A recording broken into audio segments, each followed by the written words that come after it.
vaincre les batailles invisibles. Je voudrais commencer en établissant 3 vérités importantes et bibliques. La première, c'est que aussi longtemps que vous serez sur la terre des hommes, il y aura un jour appelé le mauvais jour.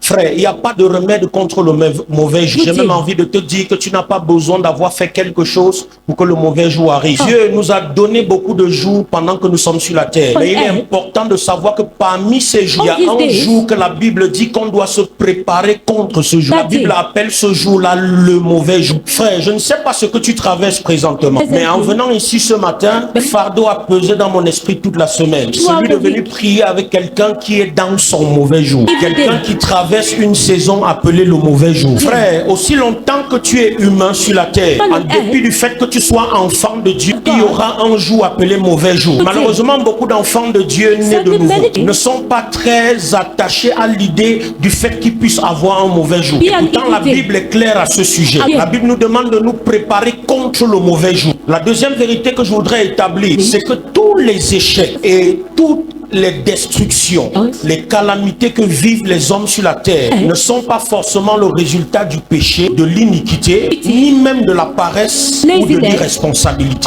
Laissez-moi vous dire quelque chose. La vie dans laquelle nous vivons existe sur 2 dimensions. La première, elle est spirituelle. La seconde est naturelle. Et derrière le voile de la vie que nous vivons quotidiennement, il y a pourtant des activités qui se produisent dans la dimension spirituelle. Et quelquefois, certaines expériences que vous verrez des hommes vivre, certains résultats négatifs, certaines calamités que les hommes traversent ne viennent pas toujours comme étant la résultante de la négligence. Je te dis par là que les hommes ne traversent pas le mauvais jour toujours parce qu'ils sont mauvais. Les hommes traversent souvent le mauvais jour et vivent beaucoup de calamités tout simplement parce que le monde de l'esprit exerce une pression sur leur vie. J'ai remarqué, bien aimé, tout au long de la Bible et même dans la vie quotidienne, depuis ces quelques années que je fais l'œuvre du Seigneur, j'ai réalisé que derrière certains caractères que vous voyez, derrière certains comportements que vous observez, se trouvent simplement les dommages, l'expression du dommage provoqué par des batailles invisibles. Frère, je suis simplement en train de te dire que tous les combats que vivent des hommes sur terre ne sont pas tous des combats physiques, ne sont pas tous des combats visibles. La plupart sont des combats invisibles. Et beaucoup d'humains que nous critiquons, que nous jugeons, que nous condamnons, que nous mettons dans la catégorie des irresponsables, dans la catégorie des échoués, sont en réalité des victimes